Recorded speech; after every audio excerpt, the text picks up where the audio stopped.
ఇతర టిఫిన్స్ తిన్న దాంతో పోలిస్తే ఇడ్లీ తిన్నప్పుడు ఎప్పుడు కూడా కంఫర్ట్ ఎక్కువ ఉంటుంది సహజంగా.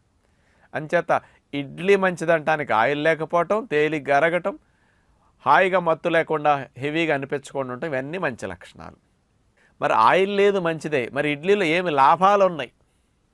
పూరీ దోశతో, వడతో ఇట్లాంటి వాటితో పోలిస్తే ఇడ్లీ మంచిది అనుకుంటున్నాం కదా.